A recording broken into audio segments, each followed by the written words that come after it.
ಎಲ್ಲರಿಗೂ ನಮಸ್ಕಾರ. ಎಲ್ಲರಿಗೂ ನಂದು ಯೂಟ್ಯೂಬ್ ಚಾನಲ್ಗೆ ಸ್ವಾಗತ. ಸಕ್ಸಸ್ ಆಗಬೇಕು ಅಂತ ಯಾರಿಗೆ ಇಷ್ಟ ಇರಲ್ಲ ಹೇಳಿ. ನಾವು ಸಕ್ಸಸ್ ಆಗಬೇಕು ಅಂತ ಒಂದಲ್ಲ ಒಂದು ರೀತಿಯಲ್ಲಿ ಪ್ರಯತ್ನ ಮಾಡ್ತಾನೆ ಹೋಗ್ತೇವೆ. ಈ ಒಂದು ಪ್ರಯತ್ನವನ್ನು ಶಿಸ್ತುಬದ್ಧವಾಗಿ ಕ್ರಮಬದ್ಧವಾಗಿ ಹೇಗೆ ಮಾಡಬೇಕು ಅಂತ ಮುಂದೆ ತಿಳ್ಕೊಳ್ಳೋಣ. ಮೊದಲಿಗೆ ಗುರಿ ಸ್ಪಷ್ಟವಾಗಿರಬೇಕು. ನಮ್ಮ ಗುರಿ ಏನೆಂಬುದು ನಮಗೆ ಸ್ಪಷ್ಟವಾಗಿ ಅರಿವಿರಬೇಕು. 2 ಸತತ ಪ್ರಯತ್ನ. ಯಾವುದೇ ಗುರಿಯನ್ನು ತಲುಪಬೇಕು ಅಂದರೆ ಸತತ ಪ್ರಯತ್ನ ತುಂಬ ಮುಖ್ಯವಾಗಿರುತ್ತೆ.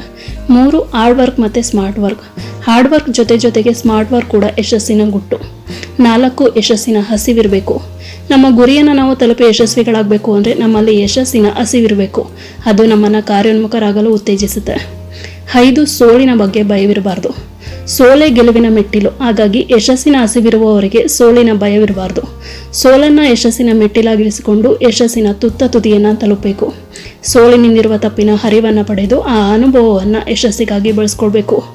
6 ಟೀಕೆಗಳಿಗೆ ನೆಗೆಟಿವ್ ಮಾತುಗಳಿಗೆ ಹಂಚಬಾರ್ದು. ನಾವು ಎತ್ತರದ ಕನಸುಗಳನ್ನು ಕಾಣುವಾಗ ನಮ್ಮನ್ನು ಟೀಕಿಸುವವರು, ಕಾಲೆಳೆಯುವವರು, ನಮ್ಮ ಬಗ್ಗೆ ನೆಗೆಟಿವ್ ಆಗಿ ಮಾತನಾಡುವವರು ಇದ್ದೇ ಇರ್ತಾರೆ. ಅಂಥವರ ಬಗ್ಗೆ ತಲೆಕೆಡಿಸಿಕೊಳ್ಳದೆ ಸಾಧ್ಯವಾದರೆ ಅಂಥವರಿಂದ ದೂರವಿದ್ದು ನಮ್ಮ ಗುರಿಯೆಡೆಗೆ ನಾವು ಅಂಜದೆ ಅಳುಕದೆ ಸಾಗಬೇಕು. 7 ನಮ್ಮನ್ನು ನಾವು ಇತರರೊಂದಿಗೆ ಕಂಪೇರ್ ಮಾಡ್ಕೊಳ್ಬಾರ್ದು. ಒಬ್ಬರು ಇನ್ನೊಬ್ಬರಿಗಿಂತ ಭಿನ್ನವಾಗಿಯೇ ಇರ್ತಾರೆ. ಹಾಗಾಗಿ ನಮ್ಮನ್ನು ನಾವು ಇತರರೊಂದಿಗೆ ಕಂಪೇರ್ ಮಾಡಿಕೊಳ್ಳದೆ ನಮ್ಮೊಳಗಿರುವ ಶಕ್ತಿಯನ್ನು ಅರಿತು ಮುಂದೆ ಸಾಗಬೇಕು. 8 ನಂಬಿಕೆ. ಇದು ಯಶಸ್ಸಿಗೆ ಇನ್ನೊಂದು ಮೆಟ್ಟಿಲು. ನಮ್ಮ ಮೇಲೆ ನಮಗೆ ನಂಬಿಕೆ ಇಲ್ಲ ಅಂದರೆ, ನಮ್ಮ ಶಕ್ತಿಯ ಮೇಲೆ ನಂಬಿಕೆ ಇಲ್ಲ ಅಂದರೆ ಗುರಿ ತಲುಪುವುದು ದೂರದ ಮಾತು. 9 ಆತ್ಮವಿಶ್ವಾಸ. ಯಾರು ಆತ್ಮವಿಶ್ವಾಸವನ್ನು ಹೊಂದಿರ್ತಾರೋ ಅವರನ್ನು ಸೋಲಿಸೋದು ಕಠಿಣ. ನಮ್ಮ ಆತ್ಮವಿಶ್ವಾಸ ನಮ್ಮನ್ನು ಎತ್ತರದ ಸ್ಥಾನಕ್ಕೆ ಕೊಂಡೊಯ್ಯುತ್ತೆ. ನಿನ್ನ ಆತ್ಮಬಲ ನಿನ್ನ ಜೊತೆಗಿರಲು ಆಕಾಶವೇ ಹಂಗೈಲಿ. 10 ಗುರಿಯ ಆಳ ಅಗಲದ ಅರಿವಿರಬೇಕು. ನಾವು ಗುರಿಯನ್ನು ಇಟ್ಕೊಳ್ಳೋದಷ್ಟೇ ಇಲ್ಲ, ಅದ್ರ ಬಗ್ಗೆ ಸಂಪೂರ್ಣವಾದಂತಹ ಅರಿವು ನಮಗಿರಬೇಕು. 11 ಶಿಸ್ತುಬದ್ಧತೆ. ಒಂದು ಕೆಲಸದಲ್ಲಿ ಯಶಸ್ಸನ್ನು ಗಳಿಸಬೇಕು ಅಂದರೆ ಮುಖ್ಯವಾಗಿ ನಮ್ಮಲ್ಲಿ ಶಿಸ್ತಿರಬೇಕು. 12 ಸಮಯ ಪಾಲನೆ. ನಮ್ಮ ಯಶಸ್ಸಿನ ದಾರಿಯಲ್ಲಿ ಸಮಯ ಪಾಲನೆ ಮಾಡೋದು ತುಂಬ ಮುಖ್ಯವಾಗಿರುತ್ತೆ.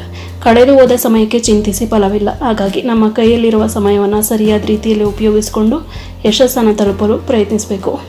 ಈ 12 ಸೂತ್ರಗಳು ಯಶಸ್ಸಿಗೆ 12 ಮೆಟ್ಟಿಲುಗಳು ಇದ್ದಂತೆ. ಇವುಗಳನ್ನು ಸರಿಯಾದ ರೀತಿಯಲ್ಲಿ ಫಾಲೋ ಮಾಡಿದರೆ ಯಶಸ್ಸು ಸಿಗುವುದರಲ್ಲಿ ಇನ್ನೊಂದು ಮಾತಿಲ್ಲ. ಆದರೆ ನಾವು ಮಾಡುವಂತಹ ಪ್ರಯತ್ನ ಋಷಿಗಳು ಹೇಗೆ ತಪಸ್ಸಿಗೆ ಕೂತಾಗ ಬರುವ ವಿಘ್ನಗಳೆಲ್ಲವನ್ನು ಎದುರಿಸ್ಕೊಂಡು ತಮ್ಮ ಇಚ್ಛೆಯನ್ನು ಪೂರ್ತಿಗೊಳಿಸ್ಕೊಳ್ತಾರೋ ಹಾಗೆ ಇರಬೇಕು. ಆಗಲೇ ಯಶಸ್ಸನ್ನು ಗಳಿಸಲು ಸಾಧ್ಯ. ನಮಸ್ಕಾರ.